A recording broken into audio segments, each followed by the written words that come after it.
casa de Deus e poder partilhar a palavra de Deus e que nesta noite Deus possa falar aos nossos corações. É para isso que nós vimos à casa de Deus também, é para que Deus possa falar connosco, tocar na nossa vida, nós podemos adorá-lo em espírito e em verdade. Então, nesta noite gostávamos de começar esta mensagem a orar a Deus. Amém? Então, curva a sua cabeça. Obrigado a Deus porque até aqui o Senhor nos tem ajudado e agradecemos-te por tudo aquilo que Tu nos tens dado e aquilo que Tu és em nós e aquilo que Tu fazes através de nós. Então que nesta noite, ó Deus, tudo aquilo que nós formos falar neste lugar possa proceder do Teu trono. Que a Tua mensagem, a Tua palavra, ela possa cair em boa terra, Deus, e que possa frutificar. Em nome de Jesus Cristo. Que nós possamos sair daqui cheios de Ti, da Tua presença, em nome de Jesus. Amém e amém. E como temos vindo a falar ao longo destas quintas-feiras sobre a base da sociedade, a sociedade saudável. E então a base da sociedade são as famílias, porque a sociedade é constituída por pessoas. E cada um de nós tem um papel fundamental na construção de uma sociedade saudável, construindo uma família baseada na palavra de Deus. As nossas escolhas influenciam na criação e no desenvolvimento da nossa família. E para construir uma família temos de ter a capacidade de entender que ser um significa caminhar juntos, no mesmo propósito, nos mesmos interesses, nos mesmos objetivos e na mesma direção. E nesta noite nós queremos abordar 3 pontos que achamos que são importantes e que nós praticamos na nossa vida como casados. E o primeiro ponto é a escolha certa.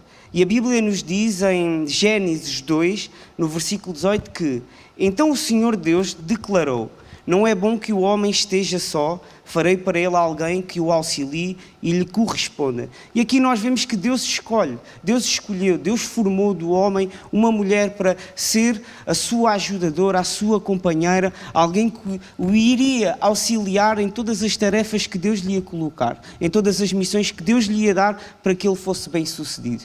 E nos dias que correm hoje, Deus escolhe a pessoa que está ao nosso lado.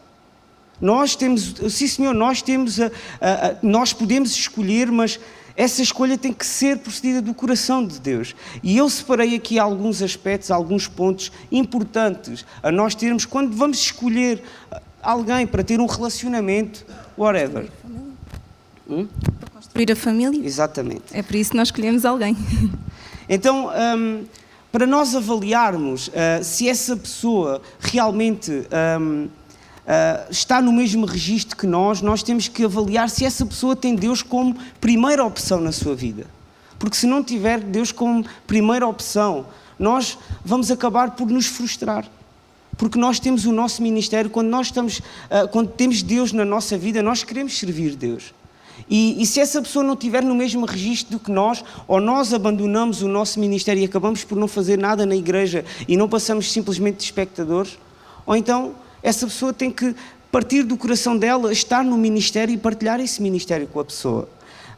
O segundo é aceitar o ministério, porque não é só ter Deus como primeira opção, essa pessoa também tem que aceitar o ministério, porque quem tem ministério vai ter que dispor de tempo para estar na igreja, para orar pelos irmãos, tem que estar disponível para fazer a obra de Deus. E se essa pessoa não estiver no mesmo registro, isso vai ser um entrave no casamento. Então nós temos que ter atenção quando nós vamos fazer a escolha. Amém? Estão a entender até aqui? Está a correr bem? Está ok? Amém. Essa pessoa tem que ser uma pessoa fiel. Essa pessoa tem que te impulsionar a que tu possas realizar os teus sonhos a nível profissional e a nível pessoal. Porque se tu escolheres uma pessoa que não te vai impulsionar, então tu vais ficar estagnado no tempo. Essa pessoa tem que ser alguém que te apoia. Se tu queres tirar uma formação, se tu queres alcançar isto, se tu queres alcançar aquilo, essa pessoa tem que ser alguém que te diz: sim senhor, estou aqui para te ajudar. E a Cátia tem tirado muitas formações e eu impulsiono-a muito a fazer isso. Porquê? Porque eu quero o sucesso dela, o sucesso profissional dela. E enquanto ela está nessas formações, eu tento agilizar tudo para que ela não se preocupe com isso e fique centrada em estar a tirar o curso ou a formação com o melhor dela. Então nós temos que ter atenção quando escolhemos alguém, se essa pessoa realmente nos vai impulsionar a ser pessoas melhores. Amém? Se essa pessoa também nos permite que possamos evoluir juntos e não evoluir só essa pessoa. Imagina ela tirar só formações e ela não me dar espaço para que eu possa também evoluir. Não pode ser assim, não é? Porque senão a pessoa está só a querer para ela. Então essa pessoa também tem que dar espaço para que juntos se possam tornar pessoas melhores. Tanto na sociedade, como profissional, como na igreja, whatever. Espiritualmente essa pessoa também tem que nos impulsionar a ser pessoas melhores. Tem que nos puxar quando nós estamos mais fracos. Ou dizer, olha, vai tirar um curso aqui, olha, isto ia-te fazer bem, isto ia-te levar a um patamar mais elevado com Deus. Isso é bom. É bom que nós tenhamos isso em mente. Se essa pessoa também partilha os problemas e as vitórias, se quando vem o dia mau, se está ali para te ouvir, para te abraçar, para te acarinhar, para dizer, olha, correu mal, mas eu estou aqui. Juntos a gente vai avançar e vamos conseguir alcançar o sucesso e a vitória. Se essa pessoa também quando alcança um objetivo, se celebra junto. Porque não é só alcançar o objetivo e chega à casa todo feliz porque, consegui, não sei o quê, e depois a pessoa está ali, ok, boa. Não, tem que fazer parte do sucesso, tem que celebrar junto, tem que fazer tudo junto. Amém? Estou a cansar os irmãos? Há muitas coisas que têm que ser avaliadas antes de avançarmos para um relacionamento. A pessoa não se pode atirar de cabeça, tem que haver uma escolha, tem que haver uma triagem, para que depois lá na frente não se possa arrepender de ter casado ou de ter escolhido aquela pessoa. Porque se não é de Deus, mais tarde pode acontecer, isto não é linear. Não significa que seja sempre assim ou que acontece com toda a gente, que não acontece. Deus sabe todas as coisas e os propósitos são de Deus. Amém? E a Bíblia diz em 2 Coríntios 6, no versículo 14 e 15, não se ponham em julgo desigual com descrentes, pois o que tem em comum a justiça e a maldade, ou que comunhão pode ter a luz com as trevas, que harmonia entre Cristo e Belial, que há em comum entre o crente e o descrente. E aqui nós vemos que temos que ter atenção quando fazemos uma escolha. Como eu estava a dizer, não é linear, mas nós vemos que hoje em dia que a sociedade está muito corrompida por más escolhas que as pessoas fizeram. E vocês podem até perguntar assim, mas antigamente não havia nada disso. Pois não, mas as pessoas estavam em casamentos que sofriam bastante, eram oprimidas, eram traídas e elas tinham que suportar isso. E nós vemos hoje, nos dias que correm hoje, pessoas com 60 e 70 anos a divorciarem-se. Eu conheço pessoas que aos 60 anos divorciaram-se porque estavam cansadas e estavam exaustas e não queriam mais aquilo para as suas vidas. Então são más escolhas. Às vezes nós fazemos más escolhas. Então temos que ter atenção às escolhas que fazemos para a nossa vida.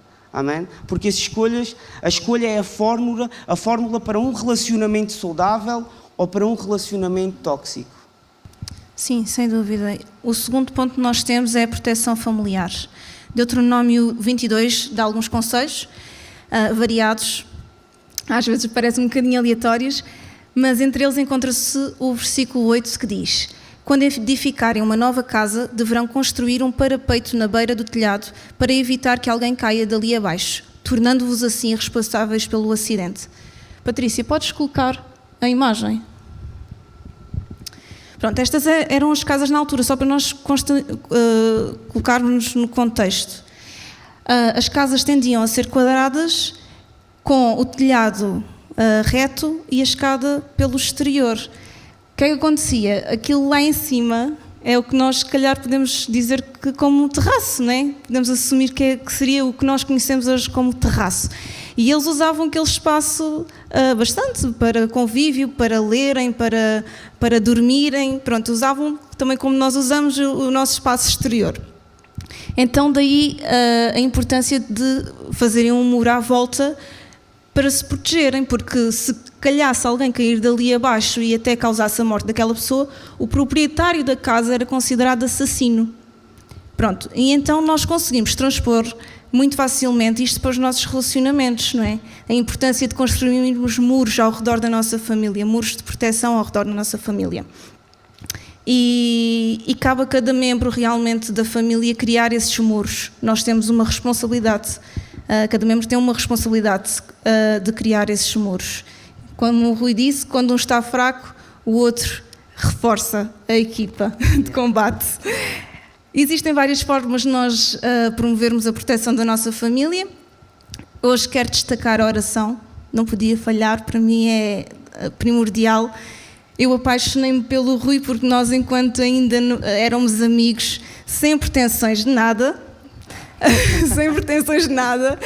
nós propusemos, não de todo, ambos estávamos a passar um momento um bocadinho difícil e propusemos começarmos a orar, tirarmos aquele tempo e orávamos quase todos os dias. Nós tirávamos aquele tempinho, falávamos do que é que tinha acontecido durante o dia, ou as notícias que tínhamos visto e que achávamos que era pertinente colocar diante de Deus, e tirávamos aquele tempo para orar em conjunto.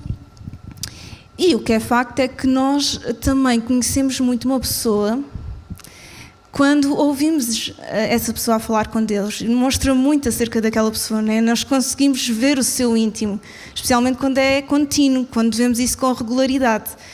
Conseguimos perceber a sua intimidade, até com a intimidade que ela tem com Deus, não é? Se é tocar-te lá, ou se é assim uma coisa assim mais longínqua. E foi assim que o meu Ruizinho me conquistou. Pronto, foi pela oração.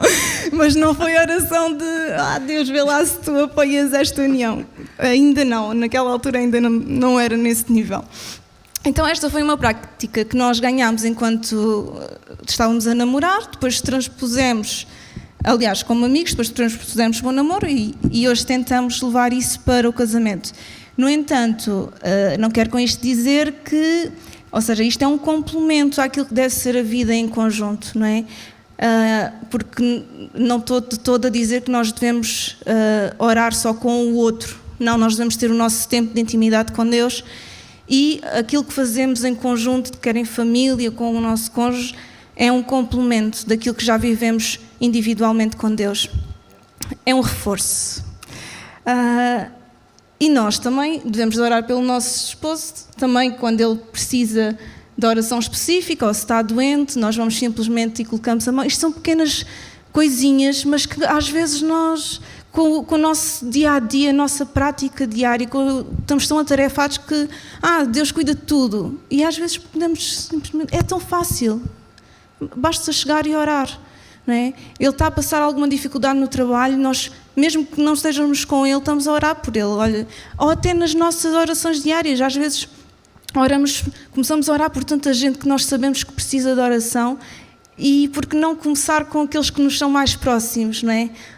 Às vezes coisas simples, olha, Deus, ser com Ele, protege-o de todo o mal, dá-lhe sabedoria para os desafios que Ele precisa de enfrentar hoje, guia os seus passos, enfim. É fundamental nós fazermos isso. E ouvimos tantos testemunhos de pessoas, de membros da família que conseguiram alcançar os filhos, então, não é? Há um poder brutal na oração de um pai ou de uma mãe. Às vezes leva anos, mas eles, com a sua persistência, a sua confiança em Deus, conseguem resgatar, e essas histórias são incríveis e marcantes. E leva-nos também a outro ponto, que os pais devem profetizar pelos filhos, não é? Nós ainda não somos pais, mas olha, eu aprendi muito desde muito cedo a orar pelos meus filhos. Ainda não tenho, mas muitas vezes coloco a mão na minha barriga e profetizo aquilo que eu quero que eles sejam. Comecei logo ainda não conhecia o Rui, nem sabia que ele ia entrar na minha vida, mas Deus, eu quero que eles sejam assim, que sejam obedientes. Nós devemos profetizar sobre eles. E às vezes não estamos a ver que a criança tem uma certa característica. Às vezes achamos, esta criança... às vezes encontro cristãos que dizem, o meu filho tem ali, ele vai ser um líder espetacular, mas a criança até assim, tem assim aquele feitio assim, que pode ser direcionado para ser um grande líder ou não é? E compete aos pais também direcionar essas características para aquilo que é a direção de Deus para aquela criança, não é? E às vezes quando não estão a ver aquela direção, não é? Profetizam sobre ele. Tu és muito obediente, filho, tu vais ser um grande homem de Deus, tu vais ser uma grande mulher de Deus. Profetizar, as nossas palavras têm poderes que nós nem conseguimos chegar lá. O trabalho é outra forma de proteção.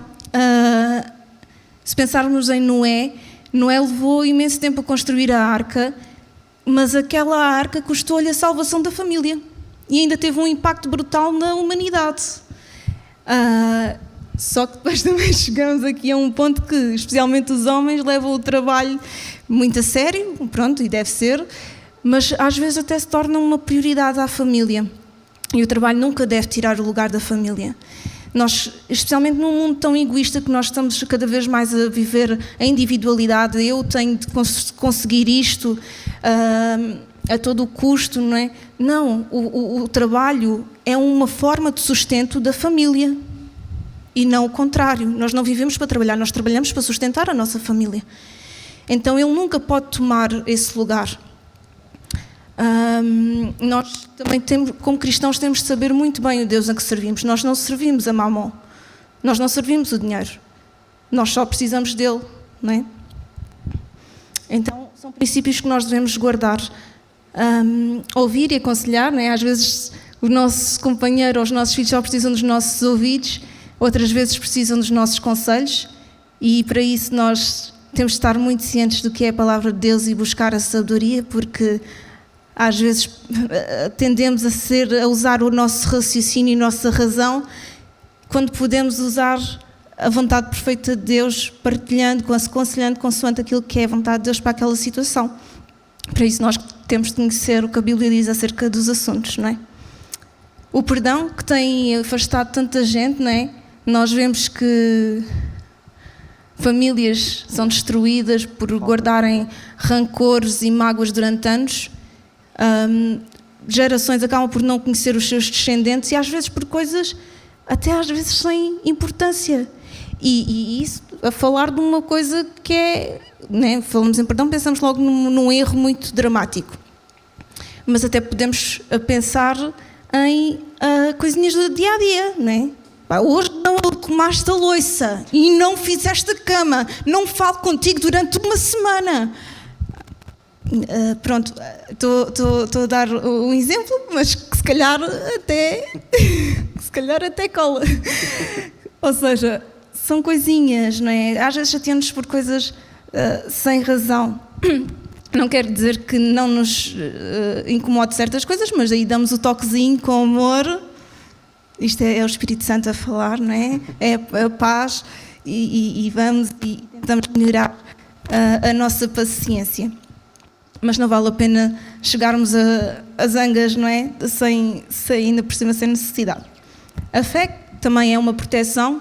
Escusa, ela continua a ser à prova, colocá-la à prova até nesta área de relacionamentos, e fazer planos em família, que é fundamental, sonhar juntos, apesar de termos os nossos sonhos individuais. Também temos de saber e olhar às vezes para o que foi o nosso passado, onde estamos agora e o que é que queremos conquistar como família. Então, estes são os pontos que nós trouxemos para a área da proteção familiar. Fazendo um resumo, temos de orar por a nossa família, temos de confiar em Deus, trabalhar, ouvir, aconselhar, fazer projetos em família, sonhar juntos, buscar o perdão e perdoar e tentar não cometer os erros que magoaram os outros, não é? Os membros da nossa família. O terceiro e último ponto é o cuidar. 1 Timóteo 5,8 diz: e se alguém não tem cuidado dos seus parentes, principalmente daqueles com quem vive no seu próprio lar, está a contradizer a sua fé, está mesmo a ser pior do que muitos infiéis. Deus criou-nos com características de cuidadores. Quando vemos Gênesis, vemos que Adão cuidava dos animais. Então nós quando nascemos precisamos ser cuidados e precisamos depois de cuidar dos nossos filhos, dos nossos pais, não é? E acho que muitas vezes isso acarreta lá está, aquilo que o Ruben falou também no início, um quê de paciência, não é? Que às vezes perdemos. E paciência e atenção. E essa parte da paciência eu até tenho trabalhado um bocado, porque eu era uma pessoa que não tinha paciência para nada. E qualquer coisa eu ficava sem paciência. Tem que ser tudo a correr. É sempre a correr. E agora eu tenho treinado isso. Tenho tentado, pelo menos, e eu acho que estou a ter um pouco de sucesso e é continuar. E eu quero contar uma história acerca de paciência e atenção. Eu li essa história há poucos dias e achei interessante. E acho que nos dias de hoje nós vemos muito isso a acontecer. E era um jovem de 34 anos que chamava-se Rodrigo e já não visitava o pai há muito tempo. O pai tem 81 anos e ele foi visitar o pai, já não via o pai há muito tempo. E ele foi ter com o pai e foram passear para um jardim. E nesse jardim eles caminharam um pouco, sentaram-se e ficaram ali. O filho ficou a ler um jornal e o pai ficou a observar o que estava ali ao redor. As árvores, os animais, as crianças a brincar no jardim. E passado ali um tempo deles estarem ali sentados, o pai vira-se para o filho e diz assim: ó filho, o que é que está ali naquela árvore a passar de um lado para o outro? E o filho afastou o jornal e disse: pai, é um passarinho. E o filho continuou a ler o jornal e o senhor continuou assim a olhar, sempre a seguir o passarinho, e ao fim de mais um pedaço vira-se para o filho e diz assim: ó filho, o que é que está ali naquela árvore? E o filho, já assim um pouco irrequieto com aquela situação, disse: ó pai, é um passarinho, não estás a ver que é um passarinho? E ele continuou a ler o jornal e o pai continuava a observar e dizia: ó filho, o que é que está ali? E o filho, já bastante irritado: ó pai, não estás a ver que o que está ali é um passarinho? E acaba por gritar com o pai. Ele maltrata o pai com aquelas palavras. E o senhor levantou-se, tirou um género de um diário do bolso e disse: filho, lê o que está aí. E estava escrito assim no diário: ontem o meu filho, agora com 3 aninhos, perguntou-me 26 vezes o que era aquilo voando de uma árvore para a outra, e eu respondi-lhe sempre, com muita paciência: trata-se de um pássaro. E em todas as vezes abracei o meu filhinho orgulhoso e cheio de amor. E aqui nós vemos que a moral da história é que muitas vezes não temos paciência com os nossos pais e achamos que eles são muito chatos, velhos demais e só querem atrapalhar a nossa vida. Esquecemos-nos que foram eles que nos orientaram, educaram, socorreram, investiram todo o seu tempo, paciência e amor para que hoje nos pudéssemos tornar pessoas que façam uma sociedade saudável. Nós precisamos de ter paciência com os outros. Nós precisamos de olhar para o outro também. E não só: estás a ser chato, estás sempre a dizer a mesma coisa. Nós, se calhar, também já fizemos isso. E essa pessoa sempre, se calhar, nos abraçou, como este pai. Quantas vezes é que 26 vezes que ele perguntou ao pai o que é que era aquilo? E o pai sempre o abraçou. Então nós devemos abraçar também as pessoas que estão ao nosso redor. Amém? Então, para que nós possamos pertencer a essa sociedade saudável, nós temos que ser pessoas saudáveis. Nós temos que ter esse Deus que transforma todas as coisas na nossa vida. Amém? Esta história é de um autor desconhecido, mas eu achei interessante, porque é paciência. A paciência também faz falta numa sociedade saudável. Amém? Eu diria até que é imprescindível. Eu, sinceramente, criei alguma resistência a lares quando a minha bisavó precisou de ir para um. E eu e o meu pai fazíamos visitas recorrentes, né, com muita frequência, e eram visitas que nós ficávamos mesmo com ela. Ainda por cima ela estava a ficar com Alzheimer, então nós tentávamos puxar um bocadinho por ela. E o meu pai então levava sempre miminhos, um lanchinho, um bolinho, uma aguinha. O lar dá isso tudo, mas é um miminho, não é? E partiu-me o coração quando me apercebi que ela era das únicas que recebia visitas com tanta frequência, se calhar a única que recebia visitas praticamente todos os dias, e é chocante. Às vezes, a falar com a nossa Rutinha Lobo, quem não trabalha e não vive essa realidade não tem nem consciência que as coisas existem. E ela ainda no outro dia me disse, já chegaram a despejar aqui os pais, dizendo que iam passear com eles, chegaram ao lar, deixaram-nos ali, até ao dia de hoje os senhores nem perceberam o que é que aconteceu e ali estão ainda à espera do filho ou da filha que disse que os ia buscar. Não há palavras. Como o Rui disse, às vezes aquelas pessoas, às vezes não é? Pronto, mas geralmente fazem tudo por eles, não é? Às vezes até se calhar abdicaram de comer alguma refeição para dar ao filho ou dar ao neto, e já nem falo de compaixão e de amor, mas onde é que está a gratidão? É de facto nós pensarmos nisso e pensarmos onde é que estamos a levar as nossas próprias vidas, não é? A atenção que estamos a dar aos nossos próprios familiares e a atenção que nós queremos que os nossos filhos deem aos nossos pais e a todos aqueles que a rodeiam, não é? Porque a nossa função é cuidar do próximo, não só da nossa microfamília, não é? A família que vive connosco, mas como a nossa macro, os nossos pais, os nossos avós, como a igreja, não é? Nós temos essa responsabilidade enquanto cristãos, de olhar para o próximo, até para aqueles que não conhecem Cristo, não é? E de facto a Bíblia diz que nos últimos tempos os corações vão arrefecer, então ainda mais acresce esta responsabilidade, não é? Nós temos de marcar a diferença, nós não temos escapatória, nós temos de marcar a diferença nesta sociedade, nós temos de fazer diferente. E como é que nós fazemos diferente? Buscando a Deus, buscando a compaixão de Deus, conhecendo mais da sua palavra, direcionando os nossos filhos a fazerem o mesmo, criando hábitos saudáveis em casa, criando hábitos uns com os outros, né? Não discutir na frente dos filhos, por exemplo, como também o pastor Armando também testemunhou, não é? Eles recolhiam-se, falavam e depois assumiam aquilo que tinham a assumir diante do filho em conjunto. Eu acredito muito que deva ser assim, apesar de acreditar também que é um desafio. Porque às vezes, não é, nós somos humanos e às vezes podemos perder ali um bocadinho as tribeiras. Mas devemos tentar ser melhores, não é? Enquanto estivermos nessa terra, nós devemos continuar a tentar construir, não é? Aquilo que nós queremos ser enquanto cristãos. E era isso que nós queríamos partilhar convosco. Caso haja alguma característica destas que nós falámos e abordámos hoje, é muito fácil nós resolvermos, basta colocarmos nas mãos de Deus, sermos sinceros, vermos o que é que temos construído até agora, em que ponto é que estamos. Não é tarde para mudar, não é tarde para mudar o nosso rumo, nem o rumo da nossa família.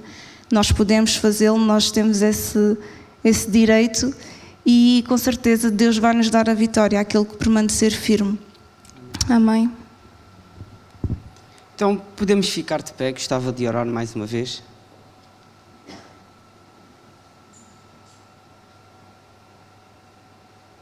Obrigado a Deus porque até aqui, Deus, Tu nos tens ajudado em tudo.